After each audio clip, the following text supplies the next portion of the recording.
see you guys in the dark.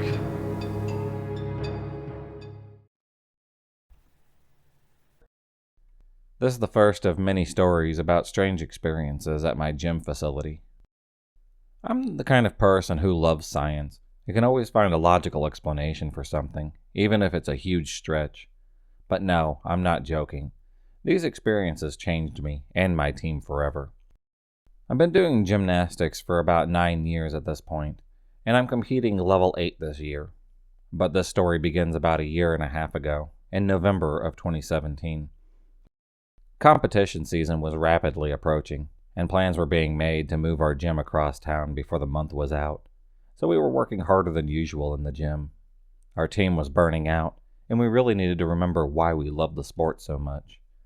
My floor coaches, Gabby and Maya, sat us all down one day to have a team chat. Brooke, Abby, Sydney, Emma, Charlie, Alana, and I sat in our usual semicircle at their feet. I can tell that you're losing it. I am too. So I proposed a break. After Friday's practice, we'll have another sleepover. This may be our last chance in this gym.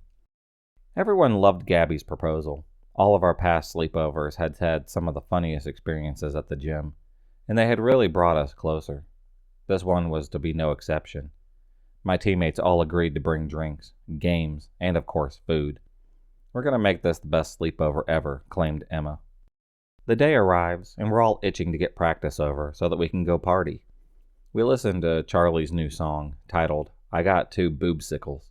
It was ridiculous, but we loved her song, and her strange, twisted 11-year-old brain.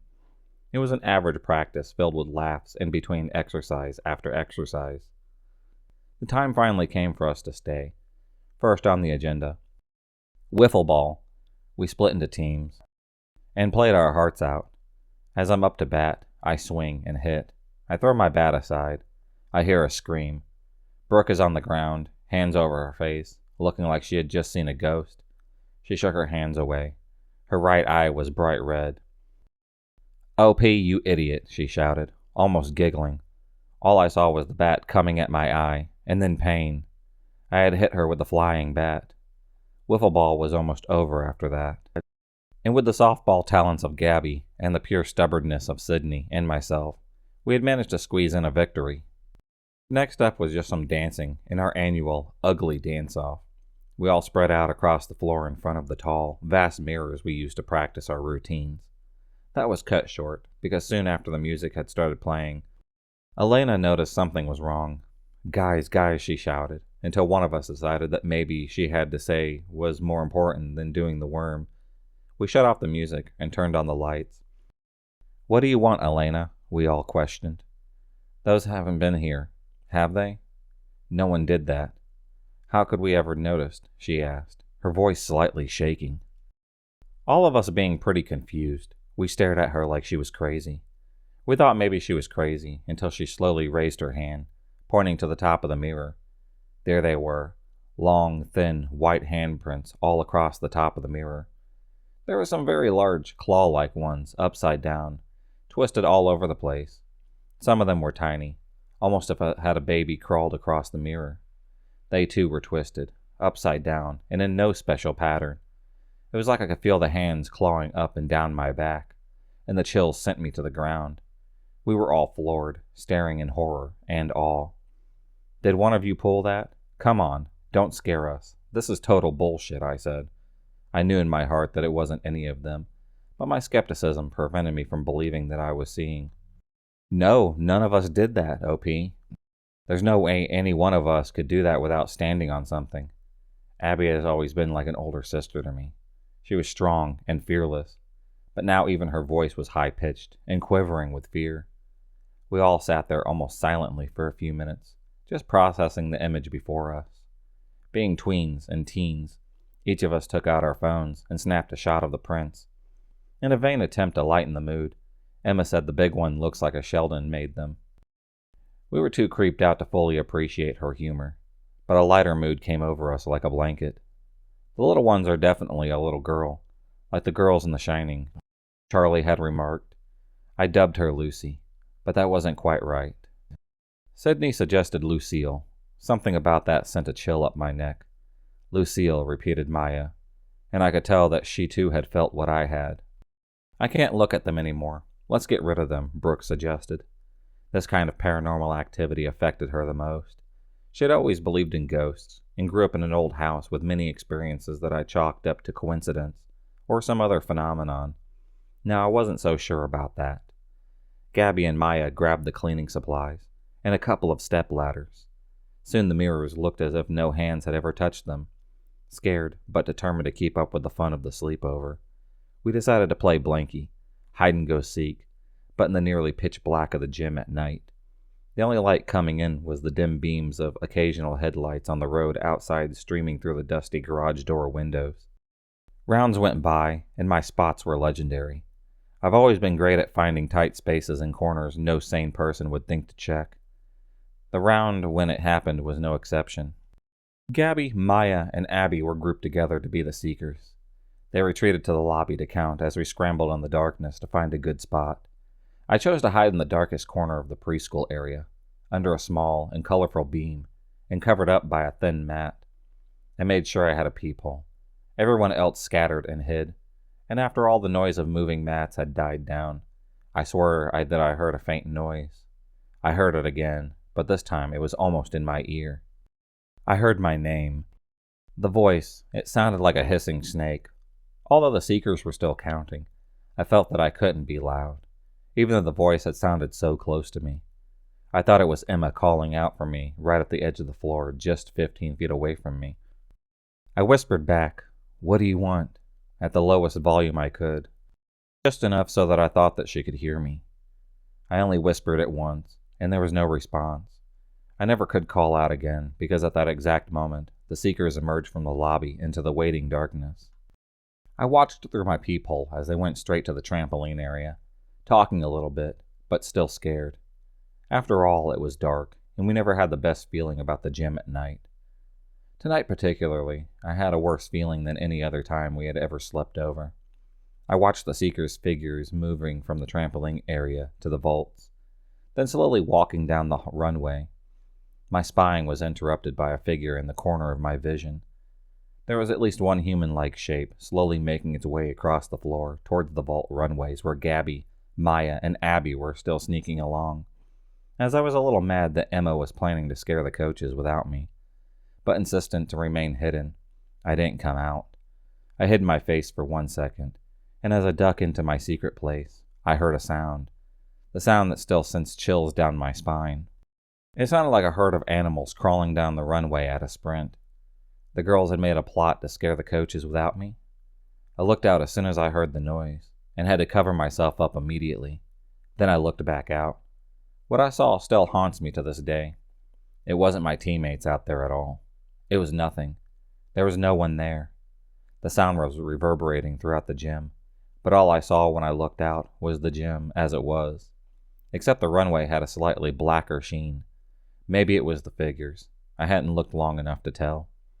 As soon as I was back under the mat, I heard a thud and a set of screams, followed by some sobs of terror. The stampede had stopped. The only thing that I had left to cling to was my hope of being found. So I remained in my spot as the coaches and Abby lay at the end of the runway in pure disbelief and terror. They had turned on a flashlight, but no one had left their hiding spot. The gym was as it had been. No mats had been moved or shadowy figures, just a gym. After a minute of me hyperventilating under the mat, I decided it was time to see if I swear I had seen was real. Gabby, Maya, and Abby were all in the exact place that they had been minutes before, still in a heap on the runway sobbing. Everyone else had come over. Guys, come on, I thought. We had a no-scare rule during hide-and-seek. You remember what happened last time, I said, still doubting that I had definitely seen with my eyes. Through all of what had happened, I was still skeptical. Maybe my eyes had been playing tricks on me, and there really had been girls on the runway before. No one did that, OP. I was under a mat by the bars the whole time. Brooke's response really made it seem real. I was beside the trampoline in the dark corner, and I swear to God, your mother, anything you want that I didn't move, Alana had added with tremor. Sydney, who was too scared to talk, just shook her head. Sid and I were behind the parallel bars. We thought it was you and Emma. That's something that you do, Charlie had said. I had forgotten about Emma being near me. No, it wasn't us. You watched me come out from under the beams. I saw Emma crawl across the floor. I thought that it was her. Emma seemed a little angry when I said that. No, I was there, in those mats, the entire time, I swear. I crossed my heart, and I never moved or spoke. That struck a chord for me. Wait, if you never said anything, then who whispered for me? When I asked this, I knew it wasn't anyone else. They were all well over 50 feet from my spot, other than Emma. It couldn't be explained. No one whispered to you, OP. What I don't get is why you kept shouting. You realize you're supposed to hide, right? Brooke had said. I had no recollection of shouting anything, just whispering what, in the smallest voice that I could muster. Even though I swore all I had done was whisper once, all the others confirmed that they heard me repeatedly shout 3 times. None of this night had made any sense, and the night was still young. Let me stop you there for a minute. Now I know I sound crazy. You'll see, even me, the girl who has always thought everything was concrete and scientific, couldn't possibly find any explanation. We all sat there for another hour, just feeling each other's presence.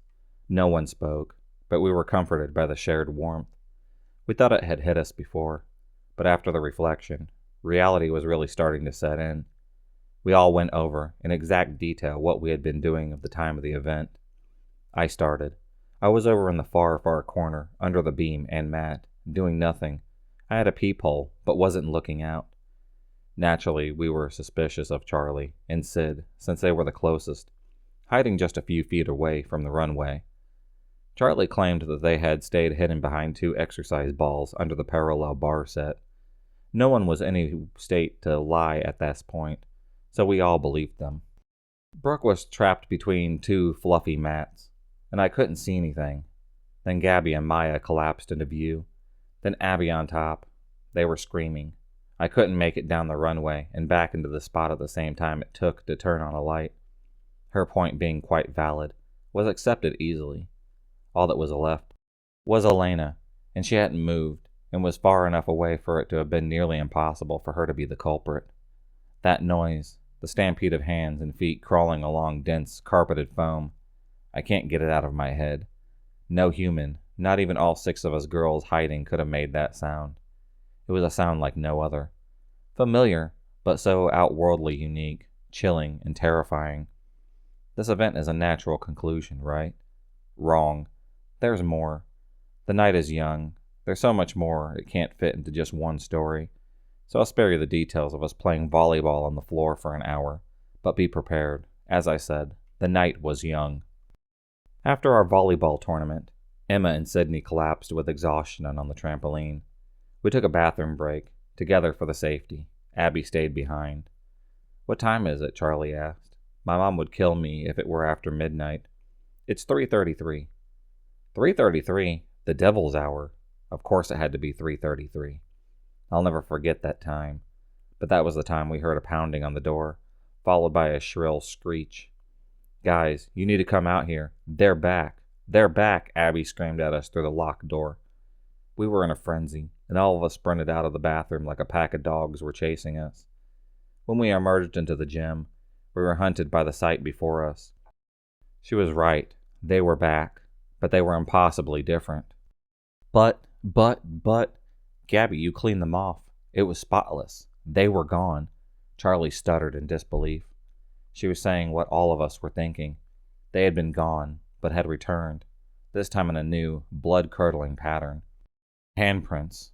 Those damn handprints, creeping across the mirrors, twisting, clawing, scratching my insides along with the reflective finish of the mirrors. It was like no feeling ever before. I was afraid for my life, but it was a fear of something that there was no proof even existed. No one could believe what they were seeing. It was pure terror. There was something about the prints. They weren't just handprints. They were claws, scraping the mirrors. They were twisted upside down and backwards, and at no angle humanly possible. They struck fear in all of our hearts. It was Gabby who broke the silence. I know this is crazy, but you have eyes. You saw. And I know for sure you felt the same things that we're all feeling. This is real. We need to accept what we're all seeing. We aren't crazy. All this trying to crack it up to coincidence, seeing things, or simply someone's prank. Now I really knew it. These things really were unexplainable by nature and humanity. Me, the skeptic, believing something is supernatural. The night had really changed me. After cleaning the mirrors again, so we weren't living in the shadow of the prints, we huddled in fluffy blankets and talked. We played cards until 5 o'clock, and finally got some sleep. It took a while to actually fall asleep. We could hear a tiny creak, or a pipe go off, and it would nearly send us over the edge. Everything is scarier in the night. It takes away our sense of sanity and sight. This night would continue even weeks, months, years after it occurred. But finally we slept, still as the dead, until the morning sun seeped into the same dusty garage door windows. Saturday morning practice. The next day was uneventful, so I decided to hack Emma's phone. Charlie and I posed for way too many selfies. I scrolled through to find one to send to myself, and dropped her phone into the concrete below. It had followed us into the light. The terrors of the night came back to me. Emma, seeing her phone on the concrete, rushed over to pick it up. She began to retch, also horrified at the sight on the screen. On her phone had been a photograph of her, asleep on the trampoline. I thought that it was Sydney, until I noticed her sleeping body in the back corner of the image. We had been on the floor all night. Not one of us had been over to the trampoline. The worst thing about it, the absolute worst image that I can ever get out of my head, was the screen. The image of Emma sleeping, and Sydney close by, with the timestamp, November 11th, 2017, 3:33 a.m. If you enjoyed this video, please subscribe, like, and hit the bell for notifications on future videos, and become a stalker of the night. And I'll see you next time.